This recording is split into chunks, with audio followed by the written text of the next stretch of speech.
जाऊं, स्वर्ग नहीं भाई कुछ न जाऊं, हम चरण में आऊं, ऐसी कृपा करो श्री राधे, मैं तो वृंदावन बस जाऊं। ऐसी कृपा करो श्री राधे, मैं तो वृंदावन बस जाऊं। ऐसी कृपा करो श्री राधे, मैं तो वृंदावन बस जाऊं। बोलो श्याम सुंदर की राधे राधे, श्याम सुंदर की राधे राधे, राधा रानी की राधे राधे, राधा रानी की राधे राधे, ललिता राधे राधे, विशाखाश्वरी राधे राधे, गंगमित्रा राधे राधे, हिंदू रेखा राधे राधे, देवी जी राधे राधे, देवी जी राधे राधे, बोलो कृपा करो श्री राधे, मैं तो वृंदावन बस जाऊं। ऐसी कृपा करो श्री राधे, मैं तो वृंदावन बस जाऊं।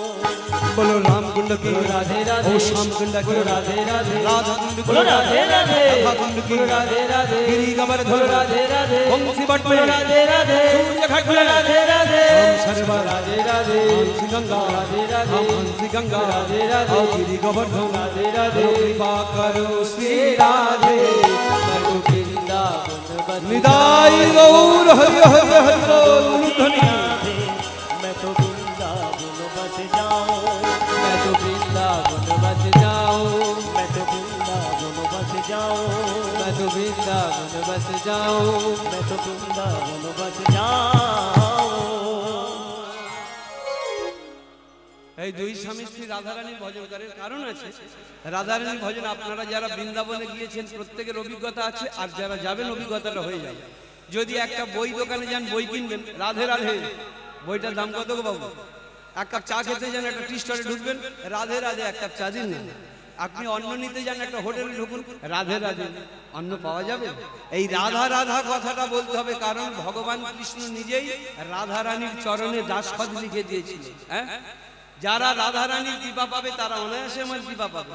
যারা রাধা রানীর কৃপা হবে না, হাজারবার ভেবে দেখবো কৃপা করা যায় কিনা। আর যদি আপনি রাধা নাম বন্ধ করে জয় কৃষ্ণ বলেন না, ও বৃন্দাবনের বানর হনুমান রেডি হয়ে রয়েছে, কারণ কিচ্ছু করতে লাগবে না। শুপিয়ে এসে চড় মারবে, ডালে বসে থাকবে, বুঝতে পারবেন না, শুধু মুখ চুলকোতে হবে, আর কে মারলো কে মারলো কে মারলো। রাধা রানীর ভজন ওখানটা ভগবান রাধা, ভগবান কৃষ্ণ নিজেই বলে দিয়েছে, এই দুই স্বামী স্ত্রী রাধা রানীর ভজন করে আর তাদের কাছে জানা, ঠাকুর গো একটা সন্তান দাও। কেন জানো ঠাকুর? মাঝে মাঝে তোমার জন্যই তো ভয় করে। কি জন্য ভয় করে? এই দুঃখ দিয়েছো, ভালো আছে, মাথা পেতে নিয়েছি, আনন্দে আছে, কেন জানো? দুঃখ যারা পায় তবে তো তারা তোমায় ডাকে। এইটাই তো বোঝাতে চাইছিল কুন্তী, কৃষ্ণকে বোঝাতে চাইছিল, কৃষ্ণ বুঝতে চাইছিল না। কখন? যখন কুরু পাণ্ডব যুদ্ধ শেষ হয়ে গেল, ভগবান কৃষ্ণ দ্বারকায় ফিরে যাবে, এই সময় পিসিমার কাছে অর্থাৎ কুন্তির কাছে গিয়ে বলছে, পিসিমা এবার আসছি আমি। কোথায় যাই? ব্যাগ প্যাকটা নিয়েছিস, একটু বেড়াতে যাচ্ছিস, হাওয়া খেতে যাচ্ছিস? বললো না পিসিমা এবার যেতে হবে। কোথায়? দ্বারকায় যেতে হবে, আরো অনেক কাজ বাকি রয়েছে। কৃষ্ণ তুই মনের কথা বলছিস না মুখের কথা বলছিস? আমার সঙ্গে হেঁয়ালি করছিস, ঠিক করে বল। পিসিমা এবার তো যেতে হবে, আমি মনের কথা বলছি। কৃষ্ণ তুই যদি যাবি যা, দুঃখ নেই, তবে আমাকে আমার সামনে সেই দুর্যোধনকে ফিরিয়ে দিয়ে যা, সেই দুঃশাসনকে ফিরিয়ে দিয়ে যা। কেন জানিস? যেদিন দুর্যোধন অত্যাচার করেছিল, যেদিন দুঃশাসন অত্যাচার করেছিল, সেদিন কৃষ্ণ পাশে ছিল, আর যেদিন সুখ আসলো সেদিন কৃষ্ণ চলে যাচ্ছে। যে সুখ কৃষ্ণকে তাড়ায়, সে সুখ বিন্দু মাত্র সময়ের জন্য চাই না, কিন্তু যে দুঃখ কৃষ্ণকে পেতে সাহায্য করে, সেই দুঃখ আমি জন্মে জন্মে পেতে চাই। তুই আমাকে দুঃখ দিয়ে যা। এটাই তো বোঝাতে চাইছিল সেদিন এই মা আমার। ঠাকুর গো আমায় দুঃখ দাও, আমি আনন্দ করে মাথা পেতে নিয়েছি, তবে মাঝে মাঝে একটা ভয় হয়। কিসের জন্য জানেন? এই যে আমরা দুই স্বামী স্ত্রী মারা যাব, সেদিন তোমার এই চরণ সেবা করবে কে, তোমাকে ভালোবাসবে কে, তোমাকে পূজা দেবে কে, তোমার অঙ্গরাগ করবে কে। তাই বলছি ঠাকুর একটা সন্তান দাও, যে সন্তান আমরা যেদিন মারা যাব আমরা হাসি মুখে আনন্দ করতে করতে মারা যাব, যে আমাদের ভগবানকে আমাদের বংশধর, আমাদের উত্তরাধিকারীর হাতে দিয়ে আসতে পেরেছি। এই শান্তিতে আমরা মরতে পারবো। ঠাকুর ভয় তোমার জন্যই করে, তবে সেই ছেলেটা যেন আমার এমন হয়, কেমন জানো? সেই ছেলেটা যেন আমার এমন হয়, সে যেন সদা সর্বদা তোমার চরণ সেবা করে, আর যেন দেশের কাজে লাগে, দশের কাজে লাগে। এত অভাব তো কই একবার বলেছে ছেলে যেন ডাক্তার হয়, ছেলে যেন ব্যারিস্টার হয়, উকিল হয়, পাইলট হয়, এ বলেছে যে আমার অভাব দূরে যাবে? বলছে না। সেই ছেলে যেন তোমার চরণ সেবার কাজে লাগে, আর সেই ছেলে যেন দেশের কাজে লাগে, দশের কাজে লাগে। কারণ যারা দেশের কাজে লাগে, দশের কাজে লাগে, তারা জীবিত অবস্থায় সকলার পূজা পায়, ভালোবাসা পায়, শ্রদ্ধা পায়। মরণের পরেও তারাই অমর হয়ে যায়। লোকটা মারা গেল রে, কত ভালো ভালো কাজ করতো। যে কেউ অভাবে পড়লে তার কাছে গেলে, যে কেউ কোনো কারণে দুঃখে পড়ে বিপদে পড়ে গেলে তার সবসময় তাকে রক্ষা করতো। ছেলেটা মারা গেল, তাহলে সে ভালো থাকলে সবার পূজা পায়, বেঁচে থাকলে, আর মরে যাওয়ার পরেও সে অমর হয়ে থাকে। তাহলে সেই ছেলে দাও যেন দেশের কাজে লাগে, দশের কাজে লাগে। সেই মানুষই আসল মানুষ, যার জীবন পরের তরে। রাজার মুকুট ছেড়ে হাসি মুখে, সে তো কাঁটার মুকুট পরে। সেই মানুষই আসল মানুষ, যার জীবন পরের তরে। রাজার মুকুট ছেড়ে হাসি মুখে, সে যে কাঁটার মুকুট পরে। সেই মানুষই আসল মানুষ, যার জীবন পরের তরে। রাজার মুকুট ছেড়ে হাসি মুখে, সে তো কাঁটার মুকুট পরে। এই মানুষই আসল মানুষ, যার জীবন পরের তরে। রাজার মুকুট ছেড়ে হাসি মুখে, সে তো কাঁটার মুকুট পরে। তিনটি মন্ত্র নিয়ে যাদের জীবন, সত্যম শিবম সুন্দরম। দুঃখের পৃথিবীটা তাদের কাছে এক আনন্দ আশ্রম। এক আনন্দ আশ্রম, এক আনন্দ আশ্রম। ধূপ চিরদিন গন্ধ বিলায়, সে তো নীরবে জ্বলে মরে। পরের সেবায় সে হাসি মুখে, নিজেকেই যে ক্ষয় করে। ধূপ চিরদিন গন্ধ বিলায়, সে তো নীরবে জ্বলে মরে। পরের সেবায় সে হাসি মুখে, নিজেকে যে ক্ষয় করে। ধূপ চিরদিন গন্ধ বিলায়, সে তো নীরবেই জ্বলে মরে। পরের সেবায় সে হাসি মুখে, নিজেকেই যে ক্ষয় করে। ধূপ চিরদিন গন্ধ বিলাই, সে যে নীরবে জ্বলে মরে। পরের সেবাই সে হাসি মুখে, নিজেকে যে ক্ষয় করে। তিনটি মন্ত্র নিয়ে যাদের জীবন, সত্যম শিবম সুন্দরম। দুঃখের পৃথিবীটা তাদের কাছে এক আনন্দ আশ্রম। এক আনন্দ আশ্রম, এক আনন্দ আশ্রম। তিনটি মন্ত্র নিয়ে যাদের জীবন, সত্যম শিবম সুন্দরম। দুঃখের পৃথিবীটা তাদের কাছে এক আনন্দ আশ্রম। এক আনন্দ আশ্রম। এক আনন্দ আশ্রম। গুণবান এক পুত্র সেই তো আনন্দিত, কোটি মূর্খ পুত্র কার্য না হয় কিঞ্চিত। আমি বলছি না, সব শাস্ত্র থেকে বলছি। গুণবান এক পুত্র সেই তো আনন্দিত, কোটি মূর্খ পুত্র কার্য না হয় কিঞ্চিত। এক চন্দ্র জগতের অন্ধকার হরে, আর লক্ষ লক্ষ তারা সেটা কি করিতে পারে? আপনারা বলুন, যদি একটা ছেলে কার্য হয়, গুণের ছেলে, বেশ ভালো গুণের ছেলে, তার জন্য তার বংশ জাতি দেশের মুখ উজ্জ্বল হয়ে যাবে। নামে আমার 11খানা ছেলে ফুটবল খেলার টিমে একটাও ভাগ দেয় না, এমন টিমের দরকার আছে কি? গুণবান এক পুত্র সেই তো আনন্দিত, কোটি মূর্খ পুত্র কার্য না হয় কিঞ্চিত। দেখবেন আকাশে কোটি কোটি তারা দেখা যায়, তাই না? কিন্তু একটা চাঁদ যদি উদয় হয়ে যায়, সমস্ত তারার আলো যেমন ম্লান হয়ে যায়, একটা গুণবান সন্তানের জন্য তার বংশ জাতি দেশের মুখ উজ্জ্বল হয়ে যায়। এইরকম কয়েকটা পার্টি এসেছিল তো 1800 শতাব্দীতে, একটা মাত্র লরি নেমেছিল। ওই লরিতে সব কটা নেমে পড়লো, তারপর আর সেই ভালো লরি ঢোকেনি। সব কটা কয়েকটা হাতে গোনা ছেলের জন্য তো ভারত জগৎ সভায় শ্রেষ্ঠ আসন নিয়েছে, তাই না?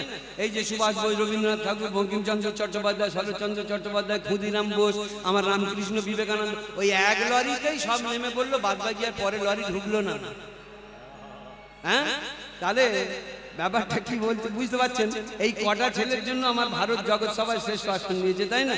হ্যাঁ, এই কারণে আজও পর্যন্ত সেই গানটা হয়ে থাকে না, বলো বলো বলো সবে শত বিনা বেনু রবে। ভারতবর্ষ সাধনার তীর্থ, ভারতবর্ষ প্রেমের তীর্থ। এখানটা বারবার ভগবান আগত আসা যাওয়া করে। এখানে মনি ঋষিদের তীর্থ, এখানে যোগীদের তীর্থ, এখানে ত্রিবেণী তীর্থ, এখানে পৃথিবীর বিভিন্ন প্রান্তের মানুষ আজকে ছেড়ে চলে আসছে ভারতবর্ষ। নবদ্বীপে যান, একটুখানি নবদ্বীপে যান, দেখবেন সেই আমেরিকা, অস্ট্রেলিয়া, ইংল্যান্ড, ব্রিটেন থেকে সব সেই দুধে আলতা লম্বা চওড়া মানুষগুলো এসে পুরো দেশ ছেড়ে চলে এসছে। তিলক মালা করে পথে পথে, বগলে মাইক নিয়ে সব হরিনাম করে করে বেড়াচ্ছে। আমাদের বাঙালিরাও আছে সেখানটা, কারণ বাংলার জায়গায় বাঙালি থাকবে না। তবে এরা কি করেছে, সব দোকান খুলে বসে আছে, তিলক করা আছে, সব দোকান খুলে বসে আছে। কি জানেন, ওরা বাইরে থেকে আসছে নিতাই কিনবার জন্য, গৌর কেনবার জন্য। আর এরা কি করেছে, গৌর নিতাইকে সামনে রেখে দোকানে, বাবু কত করে গো? বলে 500 টাকা। বিদেশি লোক দেখেছে, অথচ ঠাকুরটার দাম 100 টাকা, বলছে 500 টাকা। দেখলো বিদেশি লোক, যা যতটা পারি ঝেড়ে মেরে নি। এরা নিতাই গৌর বিক্রি করবার জন্য বসে আছে, আর ওরা নিতাই কিনতে এসেছে। নিতাই কিনতে এসে এমন ভাব বুঝে গেছে, আর বাংলা থেকে নড়লো না, পুরো ওখানটা দেশের সমস্ত জায়গা বিক্রি করতে চলে এসছে। আরে বহু লোক বিদেশ থেকে এখানে চলে এসছে। এ আমাদের মাটির এমন তেজ, ভারতের মাটির এমন তেজ। ওই যে ভগিনী নিবেদিতা, এ তো আয়ারল্যান্ডের একটা ধনীর মেয়ে, তো একটাই মেয়ে, বিরাট ধনীর মেয়ে। একমাত্র বিবেকানন্দের চোখে চোখ লাগিয়ে একবার বুঝতে পেরেছিল পরশ পাথরে তাল এসছে, যখন আমেরিকা চিকাগো শহরে হিন্দু সমস্ত ধর্ম সম্মেলন হয়। এই বিবেকানন্দটা ওখানটা প্রবেশ করতে পারছিল না, অনুমতি পাচ্ছিল না। বাবার কাছে বলে 5টা মিনিটের জন্য বক্তব্য দেওয়ার রেখেছিলেন, সুযোগ পেয়েছিলেন। এই মার্গারেট এলিজাবেথ নোবেল এর সৌজন্যে সুযোগটা পেয়েছিলেন। এমন বক্তব্য দিয়েছিলেন, প্রথম বলেছিলেন, O my dear brothers and sister of America. এই কথাটা বলাতে সমস্ত সভা হাততালির তরঙ্গে ফেটে পড়েছিল, যে এমন আপন করে কোনো বক্তা আগে নেয়নি। এই পরিব্রাজক সন্ন্যাসী আমার বিবেকানন্দের জন্য সমস্ত আসর ফেটে পড়েছিল হাততালির তরঙ্গে। এইবারে কি হলো, 5 মিনিটের জায়গায় 45 মিনিট তাকে বক্তব্য দেওয়ার সুযোগ করে দিয়েছিল। মানুষ পাগল হয়ে গেছিল, আর এই এলিজাবেথ পাগল হয়ে গেল। সেই দিন থেকে বিবেকানন্দের সঙ্গ নিয়ে পুরো ধনীর একমাত্র দুলালি সমস্ত পরিত্যাগ করে ওই শোভাবাজার, কলকাতা শোভাবাজার জানেন তো, ওখানকার নতুন নাম কি হলো, ভগিনী নিবেদিতা, সেবার কাজে লেগে গেল। হ্যাঁ, বিবেকানন্দ সেবার কথা বলেছে, বহুরূপে সম্মুখে ছাড়ি কোথা তুমি খুঁজিছ ঈশ্বর, জীবে প্রেম করে যেই জন সেই জন সেবিত ঈশ্বর। তাহলে এইরকম গুরুর সান্নিধ্য পেয়ে সেও সেবার কাজে লেগে গেল। দেখেছেন, সেবাই মানুষকে, ভালোবাসা মানুষকে কোন জায়গায় পৌঁছে দিতে পারে। তা আমার এই মা আমার স্বামী জগৎ স্বামীকে বলছে, ঠাকুর একটা সন্তান দাও, যেন দেশের কাজে লাগে, দশের কাজে লাগে। ভগবান কৃপা করে ওই প্রভাবতীর গর্ভে এক সন্তান দিয়েছেন। প্রথম মাসের বেলায় জানি বা না জানি, দ্বিতীয় মাসেতে সবে করে কানাকানি, তৃতীয় মাসে মা আমার করে ভূতলে শয়ন, চতুর্থ মাসে মা করে মৃত্তিকা ভক্ষণ, পঞ্চম ষষ্ঠম মাস এই মতো গুজরিয়া যায়, সপ্তম মাসে মা আমার গর্ভে সাড়া পায়, সপ্তম মাসে সাধু ভক্ষণ করাই বিধি মতে, সাধু গুরু বৈষ্ণব সেবা দেন যতনেতে। এইগুলো আজকের দিনে যেন বললে যেন কেমন হয়, বলে উত্তম বাবুরা এই 4 ফুটির মাঝে দাঁড়িয়ে দাঁড়িয়ে অনেক ডায়লগ বলে, কিন্তু সত্যি কথা ভেবে দেখুন, যত আমরা এই সমস্ত জায়গা থেকে সরে আসছি, ততই আমাদের জীবনে দুঃখ আসছে না। আমরা অনেক টাকা খরচা করে ছেলেকে মানুষ করছি, কিন্তু মানুষ বলতে আমরা কি বুঝি, বলে দাঁড়া ভাই, আরে ছেলে এত লেখাপড়া শেখাচ্ছি, বলে দাদা ছেলে তো লেখাপড়া শেখাচ্ছি, সব জমি জায়গা বিক্রি করে রিটায়ারমেন্টে সব টাকা খরচা করে তো ছেলেকে দিচ্ছিস, তো নিজের জন্য কিছু করে রাখ, নাহলে বুড়ো বয়সে আজকালকার ছেলেরা বুঝতে পারছিস না। বলে ভাই আমাদের না দেয় না দিক, ওরা খেয়ে পরে বেঁচে থাক। তখন অল্প বয়স ছিল, খুব বড় বড় ডায়লগ মেরে বলে দিলে। আর বুড়ো বয়সে সত্যি যখন ছেলে সব টাকা পয়সাগুলো আত্মসাৎ করে লেখাপড়া শিখে একটা বিদেশি মেয়ে বিয়ে করে শর্ট লেগে চলে গেল, তখন দুনিয়ার লোকের কাছে কেঁদে কেঁদে জানাচ্ছে কেন, ছেলে মানুষ করে কি হলো। হ্যাঁ, কই তখন এইটা মনে পড়েনি? তুমি তো একদিন বলেছিলে, আরে বাবা আমার না দেয় না দিক, ওরা খেয়ে পরে মানুষ হোক, বেঁচে থাক, এটা তখন তো বলেছিলে। সেই কথাটা মনে পড়ছে না, এখন দুনিয়ার লোকের কাছে কেন, দুনিয়ার লোকের কাছে। তবে একটা কথা, ছেলে বিদেশে থাকলে তবু তো বাবার উপরে মন পড়ে থাকে। বাবা মা সবার কাছে জানায় আমি নাকি তাদের পয়সায় মানুষ হয়েছি। ঠিক আছে, এবারে যাবো যখন দেশ বাড়িতে, বাবা মাকে 10 লাখ টাকা খরচা করে বৃদ্ধাশ্রমে ধরিয়ে দেবো, ব্যাস আমি কর্তব্য করছি, আর কোনো অভাব থাকবে না, বৃদ্ধাশ্রমে দিয়ে আসবে, এইটুকু ব্যবস্থা করতে পারে। তুমি ছেলেকে মানুষ করেছিলে কিসের জন্য? মানুষ করনি, তুমি পয়সা তৈরির কারখানা করতে চেয়েছিলে। 7 কোটি সন্তানের হে মুগ্ধ জননী, রেখেছো বাঙালি করে, মানুষ তো করনি।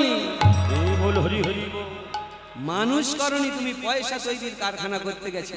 সেই পয়সা তৈরির কারখানা করতে গিয়ে সে বিদেশে তোমার ছেড়েছিল, আস্তে আস্তে প্রেম ভালোবাসা কেটে গেছে।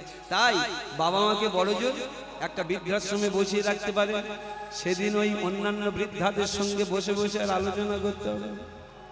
আমার ছেলে বড় অফিসার, ছেলে আমার মস্ত মানুষ, মস্ত অফিসার, মস্ত ফ্ল্যাটের যায় না দেখায় পার ও পার, নানান রকম জিনিস আর আসবাব দামি দামি, সবচেয়ে কম ছিলাম খোকার একমাত্র আমি। ছেলে আমার, আমার প্রতি অগাধ সম্ভ্রম, আমার ঠিকানা তাই বৃদ্ধাশ্রম, আমার ঠিকানা তাই বৃদ্ধাশ্রম, আমার ঠিকানা তাই বৃদ্ধাশ্রম। ছেলে আমার মস্ত মানুষ, মস্ত অফিসার, মস্ত ফ্ল্যাটে যায় না দেখায় পার ও পার, নানান রকম জিনিস আর আসবাব দামি দামি, নানান রকম জিনিস আর আসবাব দামি দামি, সবচেয়ে কম দামি ছিলাম একমাত্র আমি। ছেলের আমার, আমার প্রতি অগাধ সম্ভ্রম, আমার ঠিকানা তাই বৃদ্ধাশ্রম, আমার ঠিকানা তাই বৃদ্ধাশ্রম। তাহলে দেখেছেন, বলছে আমরা মানুষ বলতে যেটা বুঝি ভালো লেখাপড়া শিখবে, ভালো করে অর্থ রোজগার করবে, এটাই মানুষ, কিন্তু না, এখানটা বলছে 7 কোটি সন্তানের হে মুগ্ধ জননী, রেখেছো বাঙালি করে, মানুষ করনি। সন্ধে মানুষ ভাই, সবার উপরে মানুষ সত্য, তবে তাহার উপরে নাই। তবে কথাটা কি, সব মানুষ সত্য হতে পারে না, যার কাছে মনুষ্যত্বের মূল্য খুঁজে পায়। সব মানুষ মানুষ নাকি? সন্ধে মানুষ ভাই, সবার উপরে মানুষ সত্য, তাহার উপরে নাই, তবে সেই মানুষই মানুষ যার কাছে মনুষ্যত্বের মূল্য খুঁজে পায়। হ্যাঁ, তাহলে 7ম মাসে মা আমার স্বামীকে বলছে, স্বামী গো, 2টো সাধু নিয়ে আসো, 2টো বৈষ্ণব নিমন্ত্রণ করে আনো, তাদের সেবা দিয়ে আমার সেবার উচ্ছিষ্ট অন্ন দাও, আমার শরীর পবিত্র হোক, তবে সেই পবিত্র ভূমিতে তো ভালো সন্তান আসবে। তাই সেবা দেবার জন্য 2-4 জন সাধু বৈষ্ণব নিমন্ত্রণ করে তাদের সেবা দিয়েছে। সেই সেবার উচ্ছিষ্ট অন্নই গর্ভবতী স্ত্রীর মুখে নিজেই বসে বসে তুলে দিচ্ছে। হ্যাঁ, ওই অন্নটা দিয়ে এইবারে সারাদিন একটু ফল খাইয়ে রাখলো, তারপরে কি করলো, একটুখানি সারাদিন রামায়ণ, মহাভারত, ভাগবত, গীতা পাঠ করে করে কানের মধ্যে প্রবেশ করাচ্ছে। কেন? মায়ের খাওয়ায় ছেলের খাওয়া, মায়ের দেখায় ছেলের দেখা, মায়ের শোনায় ছেলের শোনা। মাতৃগর্ভে যখন সন্তান থাকে, মা যদি ভালো জিনিস খেতে থাকে, ছেলের ভালো জিনিস খাবার রুচি তৈরি হয়। মা যদি ভালো জিনিস দেখতে থাকে, ছেলের ভালো জিনিস দেখবার রুচি তৈরি হয়। মা যদি ভালো কথা, ভালো চর্চা করতে থাকে, সেই ছেলের ভালো কথা, ভালো চর্চা করার রুচি তৈরি হয়। এটা আমি বলিনি, শাস্ত্র বলছে। অভিমন্যু চক্রব্যূহের মধ্যে প্রবেশ করেছিল, বের হতে পারেনি, তার কারণ মার ভুল ছিল। কি ভুল? যখন অভিমন্যু চক্রব্যূহের মধ্যে মাতৃগর্ভে ছিল, বাবা তার মাকে চক্রব্যূহের মধ্যে ঢোকার গল্পটা বলছিল, বের হবার গল্পটা বলছিল। যখন ঢোকার গল্পটা বলছিল, মা ছিল জেগে, গর্ভের সন্তান ছিল জেগে, গল্পটা শুনে নিয়েছিল। আর যখন বের হবার গল্পটা বলছিল, তখন মা গেছিল ঘুমিয়ে, গর্ভের সন্তান পড়েছিল ঘুমিয়ে। তাই সেই ছেলেটা বের হবার গল্পটা আর শুনতে পারলো না। সপ্তরথীর মধ্যে প্রবেশ করলো বীরের মতো, কিন্তু বের হতে আর পারল না। সপ্তরথী মিলে নৃশংসভাবে খুন করে দিয়েছে স্বামী পঞ্চপাণ্ডব। এখানে বিদ্রোহী কবি কাজী নজরুল ইসলাম লিখেছে, দেখুন কি সুন্দর। ও গো স্বামী পঞ্চপাণ্ডব, সখা কৃষ্ণ ভগবান, স্বামী পঞ্চপাণ্ডব, ও গো সখা কৃষ্ণ ভগবান, দুঃশাসন করে তবু দ্রৌপদীর অপমান, দুঃশাসন করে তবু দ্রৌপদীর অপমান, দুঃশাসন করে তবু দ্রৌপদীর অপমান।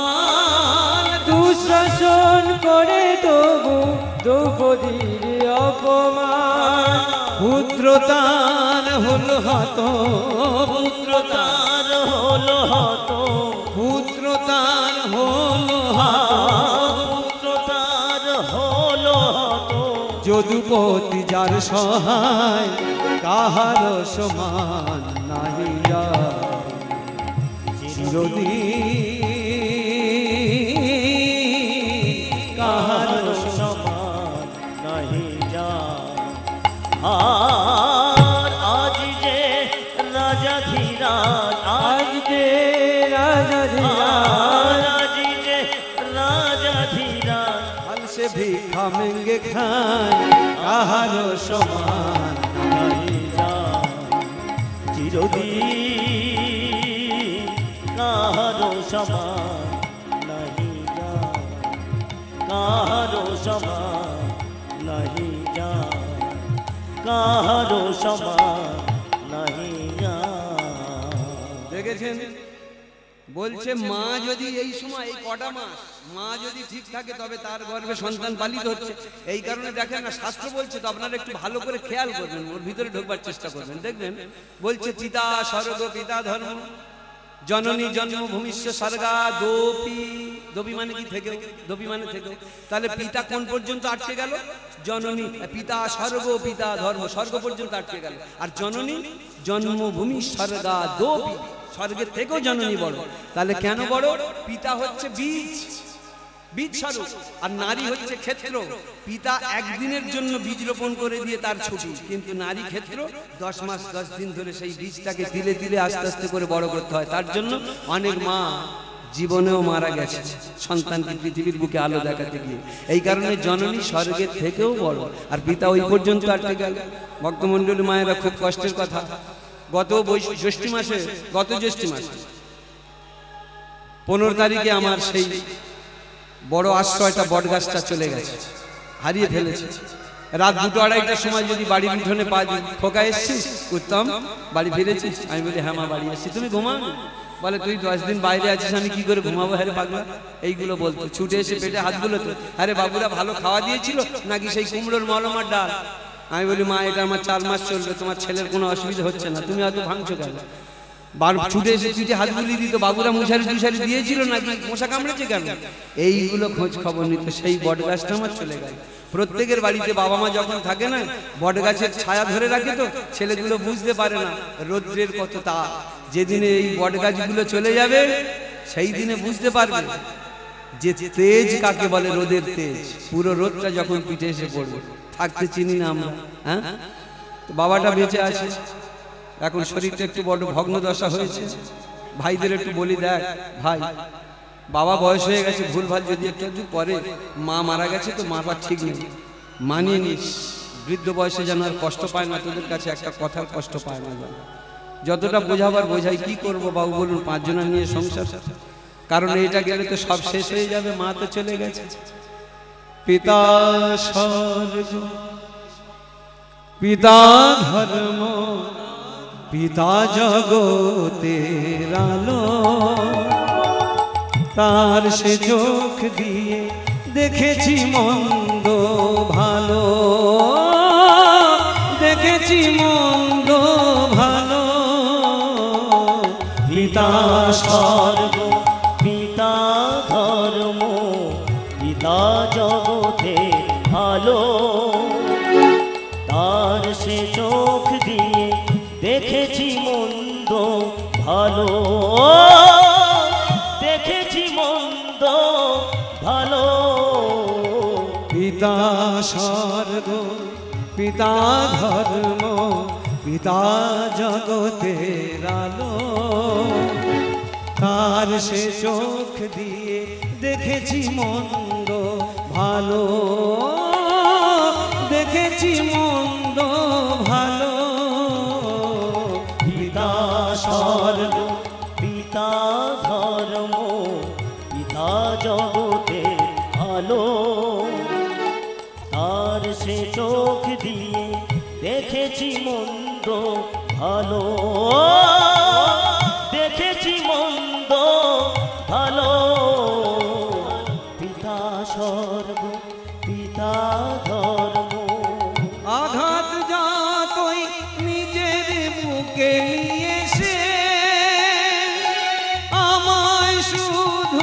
ভালোবাসা দিয়েছে। আঘাত যত নিজের বুকে নিয়েছে, আমায় শুধু ভালোবাসা দিয়েছে।